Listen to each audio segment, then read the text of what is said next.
Hello guys, this is Christopher from GizChina Germany. Today it's review time once again with the Ulefone Be Pure, which initially was considered as a smaller alternative to the Ulefone Be Pro, which was the first 64-bit handset made by Ulefone. Unfortunately, it came with a 5.5-inch screen and its dimensions just were huge, and many people demanded Ulefone to create a smaller version. Well, they tried to do so, but somehow failed because this phone features such outdated specs at a way too high price tag. You're paying 130 bucks for this device and get a 5-inch 720p screen, only 1 GB of RAM, an outdated 32-bit MT6592M 1.4 GHz 32-bit octa-core processor, and well, not even LTE. The battery is pretty small at 2000 milliamps, so this really isn't quite an alternative to the Ulefone Be Pro, and I somehow wonder how Ulefone can introduce or sell something like that in 2015 with all the competition going on here. But well, let's have a closer look at the device. What you see here is the packaging of the phone. It is fairly small due to the 5-inch screen size. We have the Ulefone logo on the top and a little spec sheet on the rear, and inside we find a screen protector for the phone, a small card with security notes in various languages, the usual micro USB cable, and a wall charger with 1 ampere power output. So that's about it. No headphones, no cases or anything you get with the phone.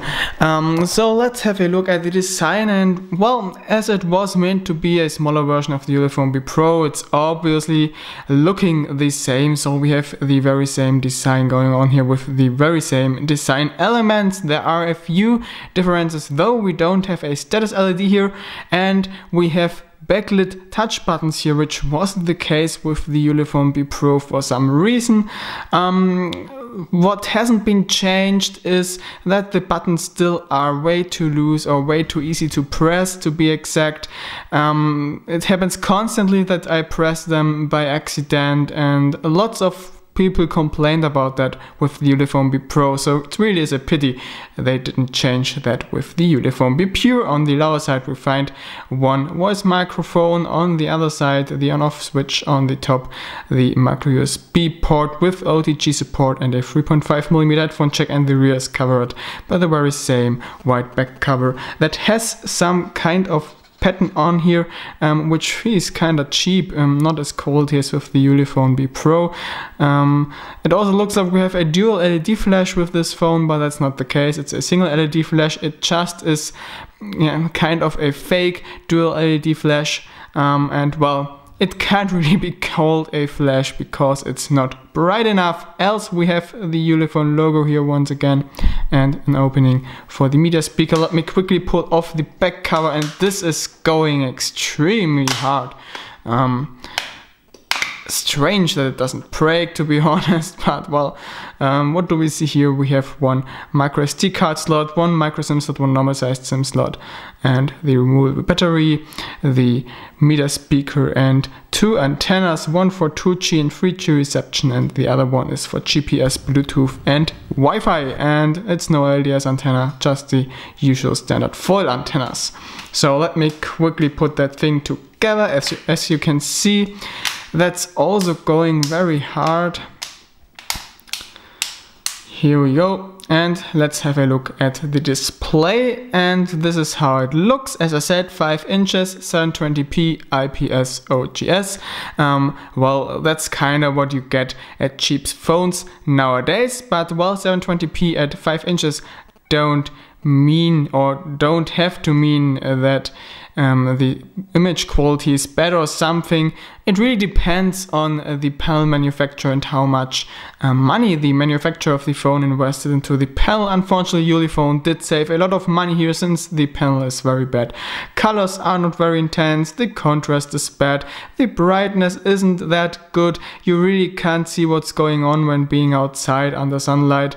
Viewing angles are quite okay, but you even can see pixels with the naked eye, which isn't always the case at 720p at 5 inches. So the panel actually is not good, and I don't understand why they charge 130 bucks for such an outdated piece of hardware and not even are able to implement a proper screen. Unfortunately, it doesn't stop there, since the digitizer isn't all that good as well. As you can see, it's lagging slightly and also sometimes has issues tracking my finger. It loses my finger position, which can be really annoying during scrolling and that stuff, but at least it appears to be pretty scratch proof. I'm not using any screen protector on the screen since I'm using that phone, which is about 2.5 to 3 weeks now, and well, I don't know if it's Gorilla Glass, but it's scratch proof. So the next thing we're gonna talk about is performance and software. I'm starting with software. We are running Android 4.4.2 on here, and well, the SoC inside of there is outdated, but it doesn't necessarily perform bad. Of course, it's not suitable for gaming, but the basic applications will run on this SoC. But unfortunately, Ulefone screwed up the ROM on here a lot. It's constantly lagging. It sometimes takes breaks, becomes unresponsive for a few seconds, and I don't know why. Even just with one application running in the background, this kind of stuff happens, and that's really annoying and makes the phone very slow. And well, you also can see the slow performance when running benchmarks. Let me show you some results. First, the Antutu benchmark, which doesn't look all too bad, but well, Antutu never says anything about the real life performance. As you can see here, the performance is much worse than with other MT6592 phones, yet we still have a pretty high score on here. But the performance, the lack of performance really gets obvious with other benchmarks. Just have a look at Ulefone and you see points are not that high here, or 3D Mark, it's the same here as well. Or just have a look at this memory benchmark. You see the memory isn't fast either, so that might be one of the reasons this phone is so sluggish. And well, in combination with the 1 GB of RAM, which really aren't enough anymore for any kind of multitasking these days, the performance of this phone really sucks. What surprised me though is audio quality on this phone. The speaker inside of there sounds really good, lots of basses and very loud. I don't know why they built such a quality speaker into such a crappy phone. If you remember back the Ulefone Be Pro, which sounded like crap, they would have better implemented that speaker into the Be Pro and get the crappy speaker of the Be Pro into the Be Pure. That would be more appropriate in my opinion. But well, you get what you get. I never got Chinese why they do something like that. Also, the audio output through the headphone jack is very much acceptable. Another important part about any Chinese phone, of course, is reception quality, and the Ulefone Be Pure sucks again here. First of all, 2G and 3G reception quality is awful. Signal strength always is down to a very low level. You can see that here I have 3G connection established, but it doesn't show a single bar. It's mostly impossible to get any data connection. Also, GSM reception quality sucks, and that can become an issue while doing phone calls, obviously. Also, the Wi-Fi isn't good. I'm connected to the router behind me, just wall in between, and you see we only have 2 bars. That's because I have my finger on the antenna. If I remove it, it will go up eventually sometimes. Here you go. Well, really nothing you would use on a daily basis, or you would want to use on a daily basis. What about GPS? As you can see, we got about 8 satellite fixes and an accuracy in between 16 meters to 12 meters. Never got below 12 meters. That's also not appropriate for a phone today, and well, it's not even enough for basic navigation, so that sucks. It's pretty much unusable, and that's not up to the old MediaTek SoCs. Those can perform pretty good in GPS actually. They just need a proper antenna, but because Ulefone are using a combi antenna of Wi-Fi, Bluetooth and GPS, that's the reason the reception quality sucks. That often is the case, unfortunately. They never invest much money into antenna design, sadly. So, well, what about camera? I was a little surprised. It's not as bad as I would have expected, but well, some reviewers for some reason claim the camera to be outstandingly good. I even spotted one who claimed this is the best camera inside a $130 phone. That's obviously not true. I've seen better ones at this price range. Xiaomi is offering better ones, of course. It's a good snapshot taker, but nothing more. It takes decent HDR pictures, but overall they could have better colors, better contrast, sharpness could be better. So the usual stuff going on here, but it's not unusually bad. Same applies to the front camera, which, well, is capable of taking selfies, but not with an overly good quality. And well, video telephony isn't much of a problem as well. Battery life. This one surprised me again. We have 2000 milliamps here, which usually isn't all that much, but this time it apparently is enough. It seems that Ulefone did a pretty good job optimizing hardware and software for energy consumption on here, because the phone lasts throughout 1 day easily on heavy usage, 2 days if you use it less intense, and well, the average screen on time can reach between 6 to 8 hours, really depending on your brightness and what you do. So that's actually not bad for a phone like that, and I really like that.